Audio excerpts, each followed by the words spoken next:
Good morning. I haven't done one of these in a while. Happen to have a small window of time. So I've been thinking about a few things, and as always, these back deck chats with me are about exploring something I'm thinking about. And these are more for me than for you. Sorry, friends, but they're for me to help figure out and put into words something I'm thinking about and to make it make sense for myself. So whether you're watching this live or you're watching this after the fact, hi, hope it's a good day where you are. And just a little reminder that you should go outside at some point today. The parsley made it through the night. I don't know where you are, but here we had really our real first frost last night, which I think is a record. And all I can smell when I come out this morning as the frost is starting to melt on the plants is the nasturtium. I can't believe how much scent there is to nasturtium as it defrosts. But the kale, the chard, the beets, they all look fine. The squash came in last night. That's nice. You don't want to know that. So I've been thinking about quite a few things and realizing that talking about the burden of stress is a big piece of what I do as a holistic nutrition practitioner, for sure. More than that, it's actually, I think, the call to how to move through the world as a human right now. I think there's so much stress everywhere. And I always think of it in three layers of stress. There's the outside stress, things that we can't control. There's the inside stress when we're not eating the nutrition we need to, can be, sure, part of it. Digestion that's not working is a big contributor, or some type of chronic disease going on in the body that also contributes to the internal burden of stress. And on top of that, there's the emotional stress. And emotional stress to me is being a human, the stress of interrelationships with family members, friends, people in our community, politicians, or your frustration at certain systems. Yeah. But more than this, the emotional stress is also, I want to highlight, it's actually like some of that is just a regular part of every day. For example, if there's a history of trauma in your family, that is a type of emotional stress that adds to your own personal burden of stress. So there's the external stress, the internal stress, and the emotional stress, and together those add up to your burden of stress. And to me, more and more, I'm like, oh, that's what it is to get through this current day and age and whatever's going on with the wildness of the world. So I was thinking this morning, and I have 8 clients today, which is just my favorite day of the week. I get to chat to some sunny folks and talk about good things, which always lights me up, and then to connect with others to see where their struggles are and to help figure out how to make what feels like a mountain into maybe a smaller molehill, if you will. And so much of what I do is in helping people de-stress around food. And the more and I'm sure I'm a contributing factor to this. Anywhere you look online and anywhere there's anybody talking about nutrition and food, like people from both sides, both camps, the health and wellness people, the business people who are running food conglomerates, the agricultural side, both the regenerative agriculture and the monoculture, although I think much less the regenerative agricultural side, which is long steeped in traditional knowledge of indigenous people and long-term farmers. Anyway, it's all this to say that it feels like everything is polarized in all aspects, including food, including nutrition. And I propose today, is it? Or is that an illusion that's created? Yeah, to try and get your business, sure, for sure. I think that's a big driving force. Is my talking about it trying to drive business to me? Yeah, totally. But also, does it have to be an all or nothing? Does it have to be all about business? No. I always do this. I always walk in circles and I can't quite zero in on what it is I'm trying to think, and my capacity to put it into words takes me a while. And that's okay. There's not even anybody watching live, so whatevs. I know the algorithms and all the changes, and that's cool. Whatever, I don't care. This is for me, so I don't care. Okay, here's the deal. These, both sides making food so hard to attain. We have cooking shows that glamorize making food, and that further separates us from the making of food, makes us feel like unless we're going to be churning stuff out like they do on the Great Canadian Baking Show, then why would we even bother? Why not just go down to the local store and buy those already made beautiful pieces that took somebody hours and hours of labor, but we ask them to keep it cheap because we just don't want to spend any of our hard-earned dollars on food. We have our priorities mixed. So there's that. There's the, in the health and wellness industry, there's the, oh no, but I'm not eating the way I'm supposed to. I'm not doing the right things. I'm not eating clean. It's so interesting to me when I meet clients and they're like, well, I'm already gluten and dairy free, so like I'm eating clean, right? And I'm like, what? That doesn't, why is eating a clean or a dirty thing?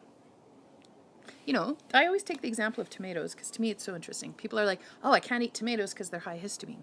Well, they're not actually high histamine. They're high in compounds that can trigger your body to dump histamine. They're also high in lectins. Lectins can, if you have gut issues, can trigger your own mast cells, part of your immune system, to dump histamine in your body too. Oh, so I shouldn't eat them.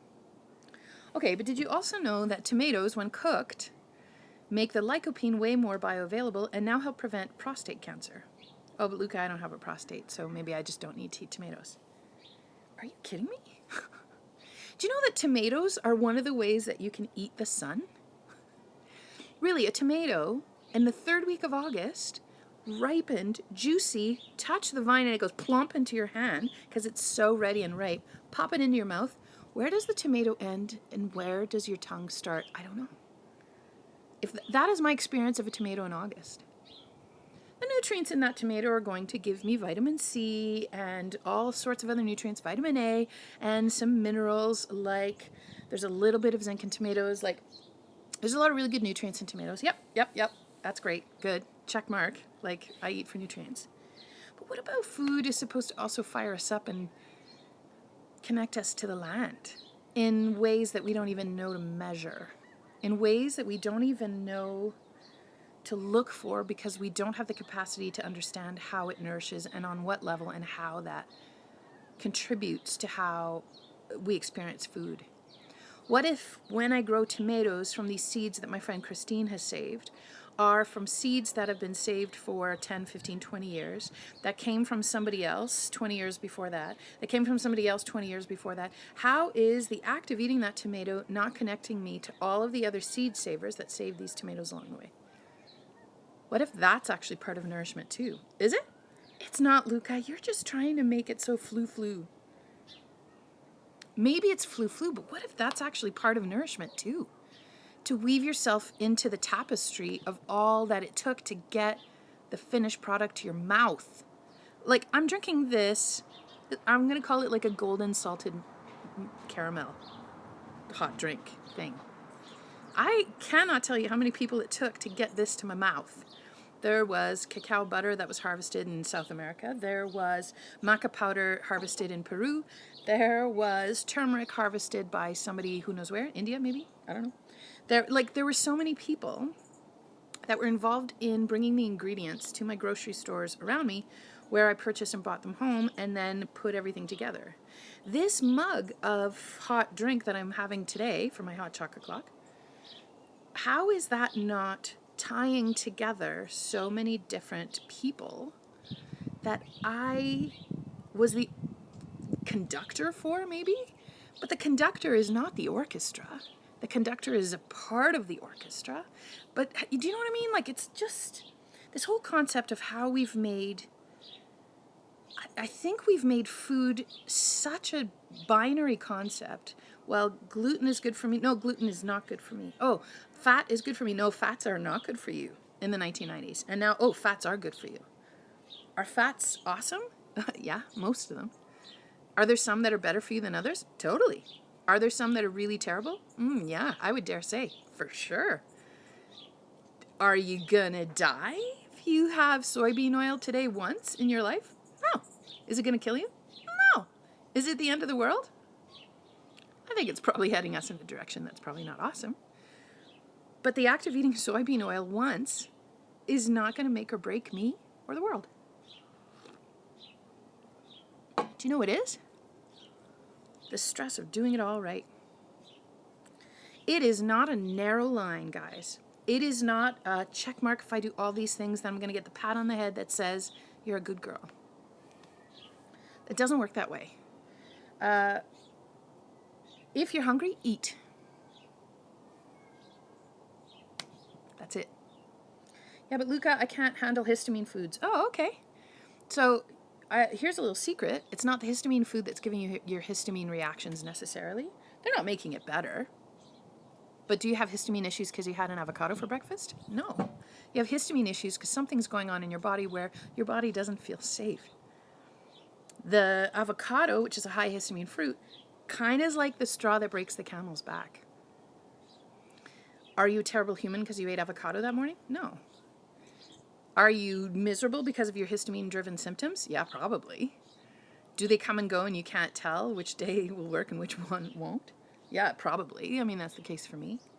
But is it because you're eating histamine foods and then you deserve this? Oh my God, no. Okay, well, I don't get it, Luca. I have histamine issues. Shouldn't I eat a low histamine diet? Not necessarily. I think it can help short term, but long term you start to deprive yourself of nutrients that you need to make enzymes that break down histamines in your body in the first place. Oh, so I'm confused. I don't eat low histamine if I have histamine issues? You can eat low histamine in the moment when you're first starting to deal with histamine issues, but that's not where you stay. You eat real food. You reduce the stress around it. The biggest driver of anything is stress, whether that's external stress, internal stress, emotional stress, and a combination of all three, I dare say.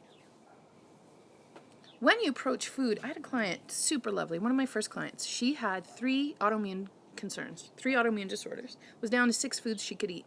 Food was a minefield for her. Eating felt that she would rather not eat because then at least she wouldn't stress, which I totally get. She comes to my house because I was seeing clients in person like 6 years ago. She comes to my house for the appointment, and I've made hot chocolate for her. A hot chocolate that I knew was okay based on the compounds she couldn't tolerate and what she had going on in the body that we could discern, that we could figure out. And so she sits down, and I had made this pumpkin latte actually for her that didn't have any histamine stuff, that was actually butternut squash and like all of these different pieces that I had made to be low histamine and fit all the bills for her. I said, I made you. Here, please eat. And she sits down with it and she's like, oh my God, this smells amazing. Do you know how long it's been since I've gone to my favorite coffee chain to go get my pumpkin chai spice? I love my pumpkin chai in the fall. Oh my God, this reminds me of that. Oh my God, this is gonna hurt. I'm gonna be in so much pain. I'm gonna pay for 4 days. This is gonna hurt. I said, put the cup down. She hadn't even touched her lips and already she was reacting to the food. Already she was reacting to the food. I said, stop it. Put it down on the table. I want you first. Okay, I'm gonna run through again what the ingredients are. Those are fine for you? She goes, yeah. I said, what in here is going to make you feel terrible tomorrow? She goes, nothing. I said, what if you pick it up and you know it's safe, and before it touches your lips, you tell me 3 things about it? She picks it up. It smells amazing. God, I love the heat in my hands as I'm holding my mug. This feels so good. And then she had a drink and she cried. She wept on my back couch right there. She wept on my couch. Oh my God, I haven't had this in years. She did not react to it. In fact, I think she felt better that day. She did not have some reaction. Before the food even hits your lips, if you're attaching all of this, oh my God, this is going to hurt me. This is going to be so gross. I'm going to hurt for 4 days. I'm going to pay for this. God damn, I wish I could have this all the time. Why am I so deprived? Hasn't even touched your lips. You have already turned on the dumping of histamines in your body. You've already driven that internal burden of stress. Whether there's a histamine issue or not, I don't care. You've turned on the stress already in the body. Good work. So, do you know what the people in permanent stress position do? Makes them dependent on the services you offer. Fuck off with that. I don't want to make anybody dependent on stress. So here's my invitation to you today. If that burden of stress is feeling so high for you, if you pick up a hot drink somebody makes for you and you go, oh my God, I'm going to pay for 4 days. I'm going to pay for 4 days. First things first, put it down. Pick it up again and say 3 things about what you notice about it using your senses. Choose one thing to do today. One thing.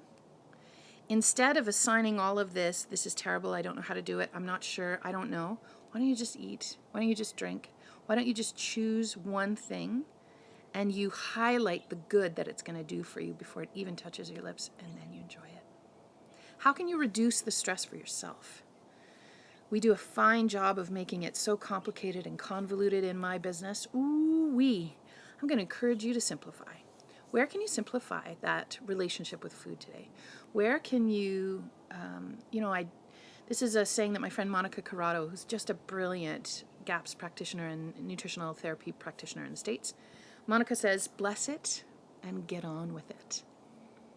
May that be a mantra in your days ahead. Where today can you bless it and get on with it?